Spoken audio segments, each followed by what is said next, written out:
तारे तोड़ लाऊं, सारी दुनिया पर मैं छाऊं, बस इतना सा ख्वाब है, बस इतना सा ख्वाब है। इतना सा ही ख्वाब होता है हर किसी का, और ये सारे ख्वाब जो हैं वो पूरे कैसे होते हैं? मनी से, पैसों से। नमस्कार, आप सबका स्वागत है मेरे आरबी एस्ट्रो वास्तु चैनल में। तो आज हम बात करेंगे अपनी कुंडली में हम पैसों को कैसे देखते हैं। ऋषि पराशर जी ने जिस तरीके से हमको एक्सप्लेन किया है कि दूसरा भाव जो है वो ही हमारा धन का भाव होता है।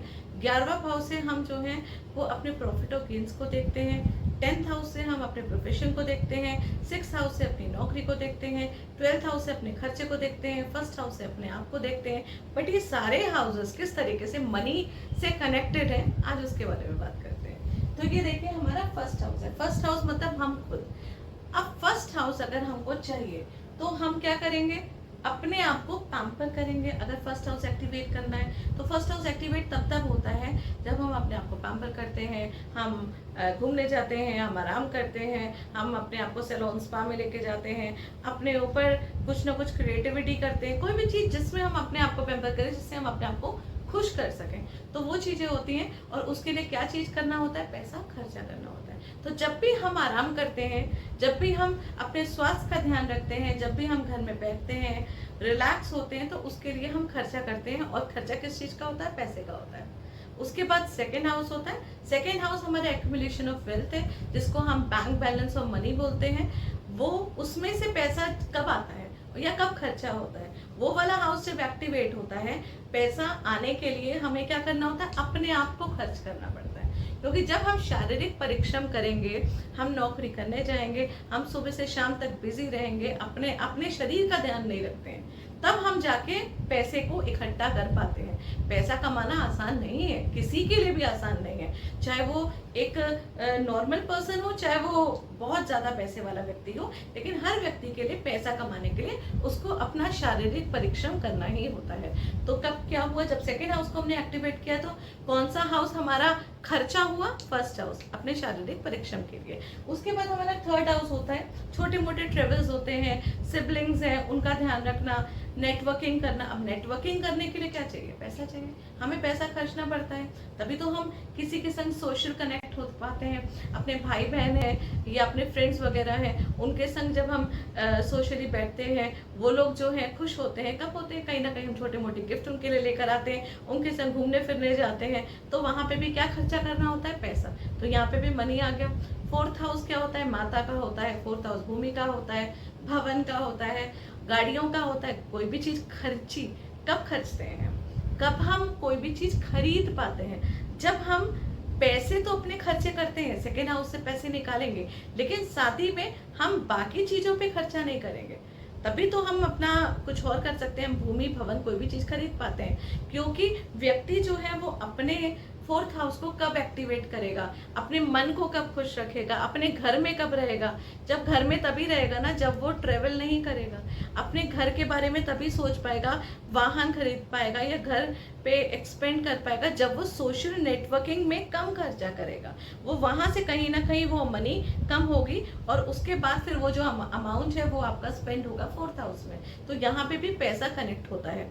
5th हाउस हमारी हॉबीज़ का भी होता है, हमारे बच्चों का भी होता है, हमारी स्टडीज़ का भी होता है। तो 5th हाउस को भी एक्टिवेट करने के लिए अपनी हॉबीज़, अगर आपको आगे अपनी हॉबीज़ करनी है, अपने बच्चों को स्टडीज़ में डालना है, या अपने लिए कुछ अलग से पढ़ाई करनी है, कोई भी खर्चा करना है, तो उसके लिए भी खर्चा करना पड़ेगा, मतलब मनी वहाँ पे भी चाहिए।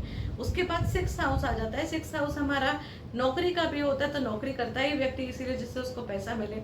उसके बाद 6th हाउस किसी का बहुत अच्छा होता है तो उसको लोन आसान से मिल जाता है। लोन एक तरीके से वो भी जो है वो पैसों से रिलेटेड होता है।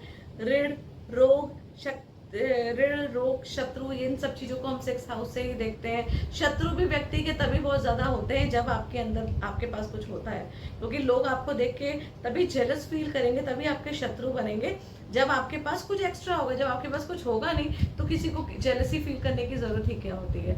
उसके बाद 7th हाउस होता है जो कि स्पाउस का होता है, पार्टनर का होता है। वहाँ पे भी पैसा बहुत ज़रूरी है, क्योंकि अगर किसी के संग पार्टनरशिप करनी है या किसी के संग हम जब शादी कर रहे होते हैं तो हम कुंडली मिलान करते करते हैं, हम एक दूसरे के ग्रहों को मैच करते हुए यही देखते हैं कि उनका सेकेंड हाउस हमारे सेकेंड हाउस से कितना ज्यादा इफेक्टेड है।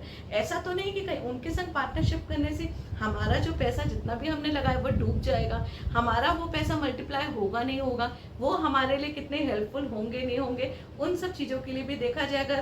तो लौट फिर के कहीं ना कहीं 7th हाउस में भी अमाउंट पैसा जो है वो आ ही जाता है। अब आ जाते हैं हम 8th हाउस में। 8th हाउस हमारी पैतृक संपत्ति होती है, अर्न्ड मनी होता है। यहाँ पे तो क्लियरली मेंशन है कि वो पैसा जो आपने कमाया ही नहीं है, जो आपने बिना मेहनत के, आपको जब कभी कहीं से पैसा मिलता है, कोई आपको डोनेट कर देगा, या आपके दादा परदादा या आपके लिए कुछ छोड़ जाएंगे, या आपके माता पिता आपको कुछ देंगे, वो सब चीजें, डाउरी भी जिसे आप कह सकते हैं, या कुछ ऐसा पैसा जिसको आपने कमाया ना हो, ऐसी भूमि जिसके बारे में आपने सोचा ना हो, वो सब चीज जो है वो 8th हाउस से मिलती है। तो एक तरीके से रिलेटेड 8th हाउस भी मनी से। फिर आ जाता है हमारा 9th हाउस, जो कि हमारे भाग्य का स्थान है। अब भाग्य, किसी का भी भाग्य जो है वो उदय या भाग्य अच्छा हम कब बोलते हैं? जब उसके पास पैसा होता है, क्योंकि पैसा सबसे ज्यादा जरूरी है हर किसी के लिए। ऑल्दो सुख की परिभाषा हर व्यक्ति की डिफरेंट होती है। किसी को कम पैसों में भी सुख मिल जाता है और किसी को बहुत सारे पैसों में भी सुख नहीं मिलता है। बट स्टिल, चाहे आप डोनेशन करें, चाहे आप स्पिरिचुअल लाइफ को देखें, चाहे आप अपने ऊपर खर्चा करने वाले हो, चाहे आपको ट्रैवल करना हो, आपको अपने सिबलिंग्स के साथ एंजॉय करना हो, अपने पेरेंट्स के संग एंजॉय करना हो, अपने रोगों को देखना हो, अपने आप को ट्रीट करना हो, अपने आप को पैम्पर करना हो, या कुछ भी करना हो, हर चीज से पैसा जरूरी होता ही है। इसे भाग्य स्थान जैसे ही उदय होगा तो आपको पैसों की दिक्कत नहीं होगी। मांगलिक कार्य भी आप तभी कर पाएंगे ना जब पैसा होगा। बिना पैसे के तो पूजा और हवन भी नहीं हो पाएगा, तो वो भी पैसों से रिलेटेड है। उसके बाद आ जाते हैं हम 10th हाउस, जो कि हमारे कर्म का स्थान है।